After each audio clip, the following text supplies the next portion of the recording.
Hey everyone, welcome to another edition of PowerCore Productions and Podcastings. It's Friday, so you already know what that means. Today's video, we're continuing Naruto DxD Sage Reborn.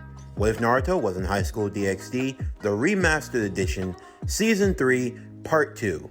First and foremost, as always, if you're new to the channel or if you're a regular and like what we have to offer, then please don't forget to like, comment, subscribe, share, and hit that bell for post notifications so you can stay up to date for everything that is PowerCore Productions and Podcastings that has to come out now and in the future. So with this part and with part 3, they're actually going to be a bit on the shorter side. Again, if you recall, I took the last 2 episodes of Season 3 and converted it into a movie. So because of that, a lot of content in the in-between that relates to the movie doesn't apply to this version and scenario of events. So because of that, the parts are going to be a bit on the shorter side, but they are going to be a lot more character focused. Also, always send your recommendations in the comment section for ideas and things you'd like to see in a story, because as today's video will show, you never know what I may or may not add into a series, and you just might be surprised how much of your opinions that I value. But of course, I value all of your opinions, your thoughts, and your feedback. As I always say, you make the channel grow and you make the core grow. Now without further ado, let's get into today's video. As always, sit back, relax, and enjoy the show.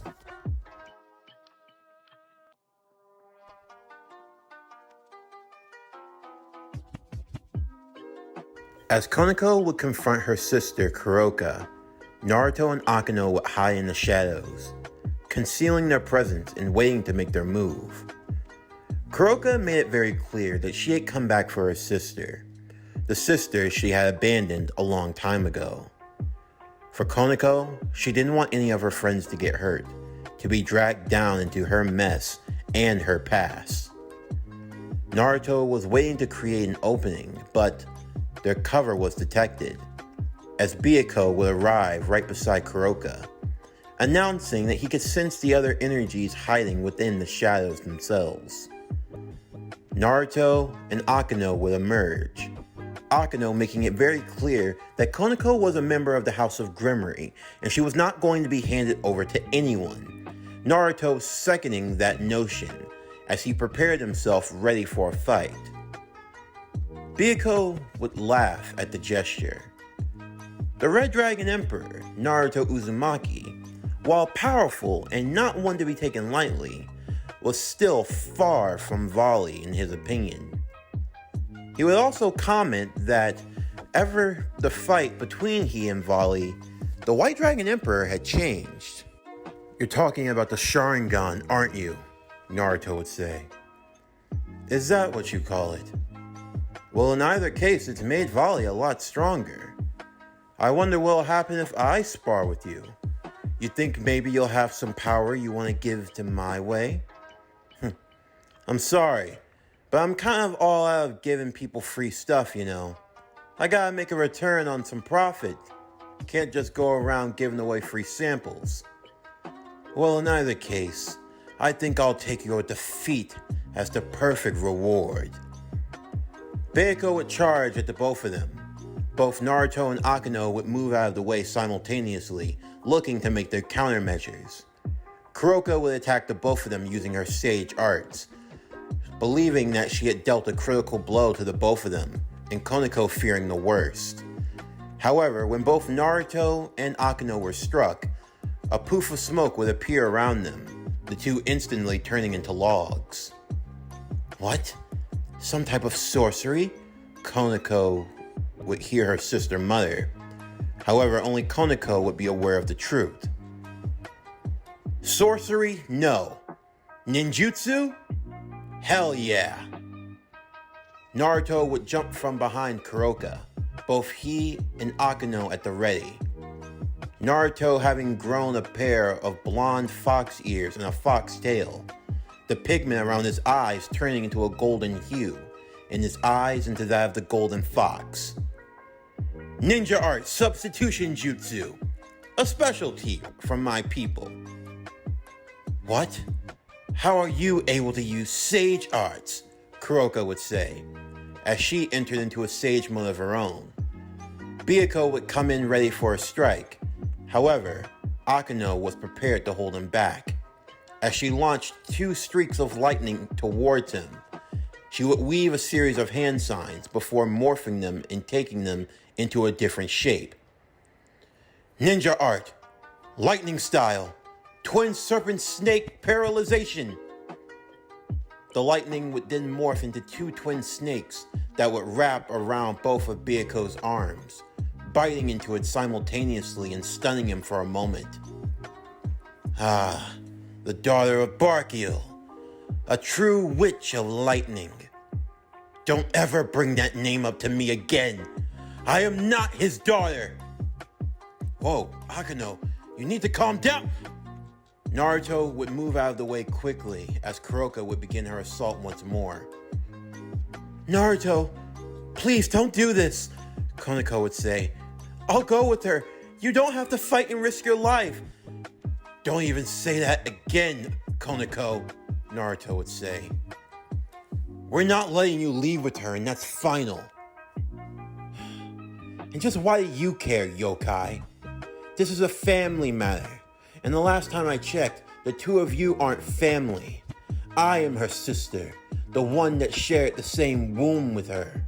You have no right to get involved. And you? You think you have any right to take her away from us? After everything you've done? I know your story, and I know exactly what you did. You're selfish and greedy. All of you are in the Chaos Brigade. Although I guess I shouldn't be surprised. Greedy. You don't know the half of it. You devils act like you're so much better. Let me ask, if my precious baby sister didn't possess the power that she did, do you really think she would have been allowed in the House of Gremory? No. But the House of Gremory sure does love taking lost things when it can be beneficial for them. Do you think my baby sister is the first orphan in the underworld? You and your naive notions of justice. You need to grow up and face reality. They want to use her the same way they use you. Whatever you think of me is fine, but in the end of the day, I am still her family. What will she have when everything else is gone? She'll have me. She'll have us, Naruto would say. That's something you can't take away. I won't allow you. You think that you can try and twist those words against me? Well, you're wrong. The way I see it, if anyone should have cared about family more than anything, it's you. But you were the selfish one. You gave into your own greedy desires to break free. You left Koneko all on her own to deal with the consequences of your actions. Where were you when she needed you? Where were you when they tried to kill her? But I guess it was fine. It was okay for her to die in your place because you thought she was weak and that she was helpless. But no, she's grown into a fine individual on her own without your help. And that power you want so bad, I don't even have to fight you to take it. Naruto would depower from his sage mode as he stepped back. Your sister is more than strong enough to wipe the floor with you. Naruto? Koneko, listen to me. You have our full support. Never, ever doubt that. Your sister wants to take you away. To take everything away from you. Everything you love. Are you going to allow that? No. Are you going to allow it? No. Naruto would stand behind Koneko. He tilted his head. You've met the requirements. What? You've met the requirements, Koneko. You want to fight for what you love? Then don't hold back. Oh, please. If there's one thing I know, it's that Shirone could never stand a chance against me. From the day we were born, I was always the superior sage user. If you want to hand her over to me on a silver platter, then by all means be my guest, Red Dragon Emperor. Naruto would stand back, Koneko looking to him as he nodded. Koneko would take a deep breath.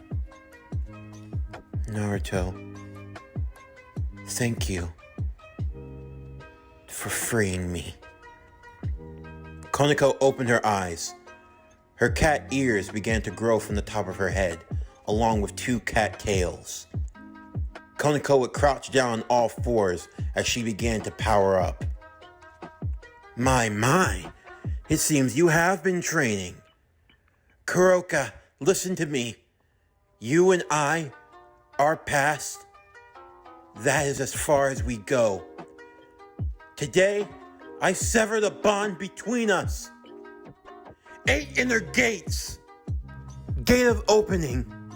Open. Second gate. Gate of healing. Open. Third gate. Gate of life. Open. Koneko's skin would start to turn red.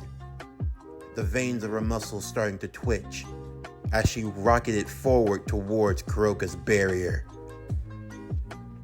Try all you like, but you'll never be able to reach me. Between the two of us, I've always been the stronger sage. And now that you've become a devil, I now have a way to counter you. Don't you understand? Your bonds with the House of Grimmery have only made you weaker. They wish to keep you subjugated. But join me. I can bring out your true potential, what you're truly capable of. Don't ever talk about my friends or about the bonds I've made. They're all precious to me, and I won't let you take them. Now, I'm done with you. Now, Sage Arts, 8 inner gates, Morning Ferocity. Koneko would start to appear as if she were throwing 1,000 punches a second, as her fists started to connect with the barrier. Kuroka used her strength to keep the barrier up, to keep it from breaking. At first, it seemed like Koneko's efforts were going to waste, like they would do nothing at all. Akeno watching on with Bayako as they had stopped their battle momentarily to watch, and Naruto watching on in approval as well. His eyes not letting off of Koneko for a second, as Koneko continued throwing every punch she had. This is pointless, Shirone. You're never going to reach me. You'll never be on my level the way you are now. Koneko ignored Kuroka. She ignored all of the insults, ignoring all of the doubt. She focused on one thing and one thing only. Breaking through her limitations, breaking through the ceiling set before her to reach her true potential. Finally, the barrier would break away. Kuroka being stunned into silence. Koneko prepared to throw another punch, Akeno fearing for the worst. As Koneko threw her fist, Kuroka could see her life flashing before her eyes. Was this it? Was this how things were going to end? Dying at the hands of her baby sister? But no, Koneko's fist didn't connect with Kuroka at all. In fact, it was aimed to the side of her head, moving right past her and moving behind her. However, when Kuroka turned to see what had happened, all she saw was a long trail of broken trees and destroyed earth. She produced that much energy, that much force from a single punch. Koneko powered down as Kuroka fell, Koneko standing above her as she looked. Kuroka, there was a time when I loved you. I looked up to you. When I needed you, you weren't there for me. For a long time, I've hated myself. I always wondered if I was good enough. for anyone. I always felt like if I didn't do my best, I'd just be letting everyone down. Because I wasn't strong enough, I thought no one would value me. But now I have people that do. Even if I didn't have this power, even if I was weak and frail, I know they'd still come for me. That's more than I could ever say for you. For the little bit of love that I have left in my heart. Please, leave me alone. I don't want to hurt you. But if you come for my friends, then I won't hesitate. I won't let you take away what I love. As Koneko felt herself falling, Naruto would appear right behind her, catching her in his arms. Naruto would look to Kuroka. She's coming with us, and that's the end of it. Kuroka tried to muster up some courage as Naruto turned his back.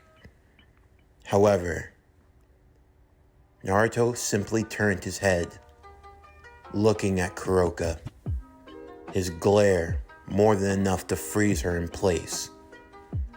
For just a split second, Naruto let his killing intent out, and it was enough to stop her in her tracks. That feeling of killing intent, that aura, Kuroka now realized. He has that much power, and he hasn't even donned the dragon armor. Byakuya would arrive beside her. I think we need to leave. Yeah, we do. These dragons, Kuroka would think. He and Volley, they're nothing but monsters.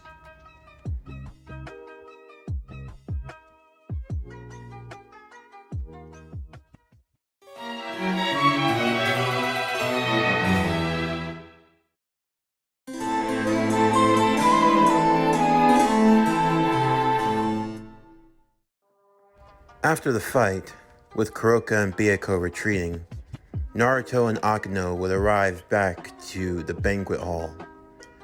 Thankfully, the tree and everything had gone along fine.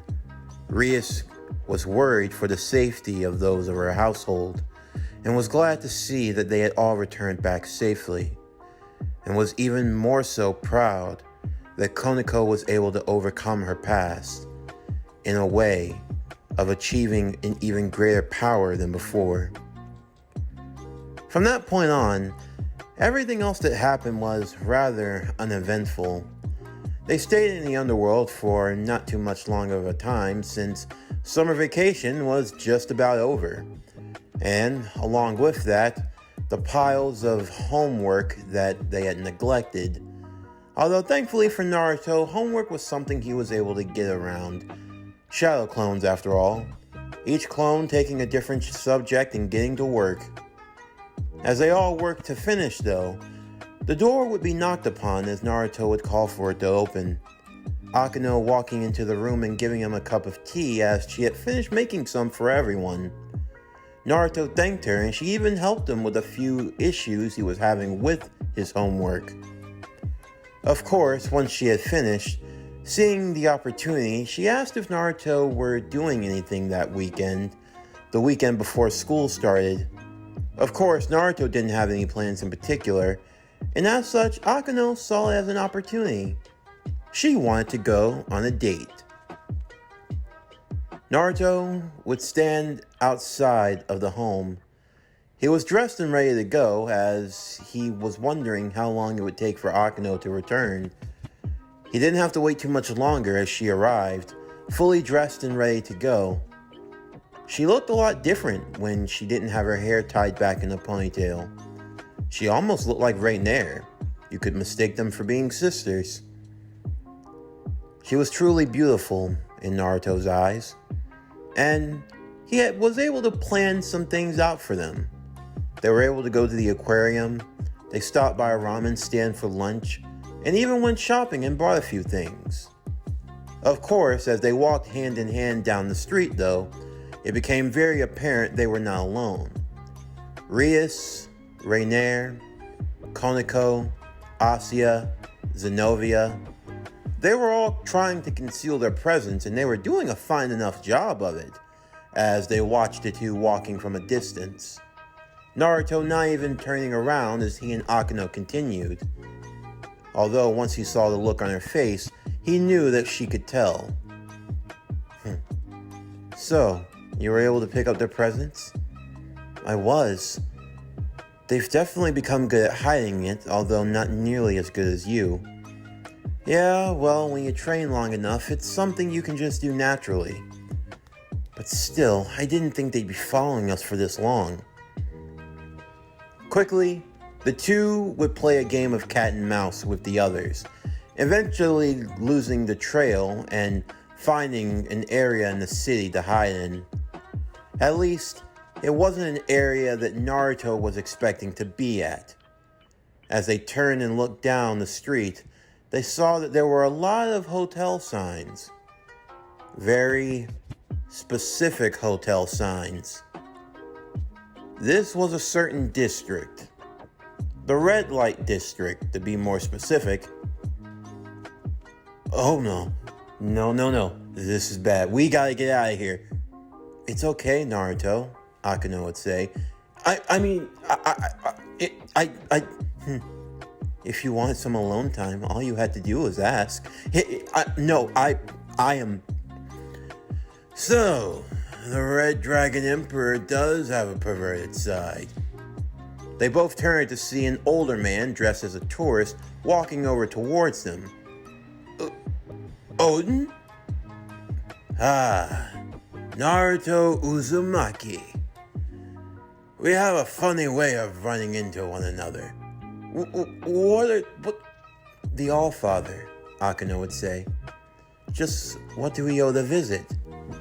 Well, I was told I was going to be able to see the sights. I was trying to find the titty bar, to be more specific. Lord Oten, Rosvisa would rush immediately behind him. You know you're not supposed to wander off by yourself. Although, of course, I would find you in a place like this. Come on, Rosvisa, learn to lighten up and live a little. She keeps acting this way, she'll never find a man. Why do you have to bring that up every time? I know what I'm capable of, damn it. I can find a man. You know what? I don't even need one. I am more than capable of taking care of myself. I don't. Oh boy, Naruto would think. Someone better hurry and marry this woman. If not, she's gonna be this way forever. Heck, maybe I'll have to step in. No, we're not doing that. The two would be cut off once more as the tour guide that was showing them around would make his presence known. And it was none other than Barkeel, a leader in the general governor's army, and Akeno's father. As they all arrived back to Naruto's home, though, the tension, to say, was in the air. And for Naruto, he found himself caught in a situation he never thought he'd be in. There he sat with Akeno and their father, as he desperately tried to smooth things over, as to explain why he took his daughter to such a shady place. A father being concerned for the well-being of his daughter, but Akeno wasn't trying to hear it. More so to the point where she exclaimed how much she hated her father. Barkeel would simply take his leave as he understood the reason for his daughter's animosity. For Naruto, he could see the pain and the hurt in Akeno's eyes. It was something he didn't like to see, the people he cared for suffering in such a way. Akeno would explain more about her backstory to Naruto. How her mother, a shrine maiden, found Barkeel when he had been injured from battle. How she used her abilities to heal and bring him back to good health.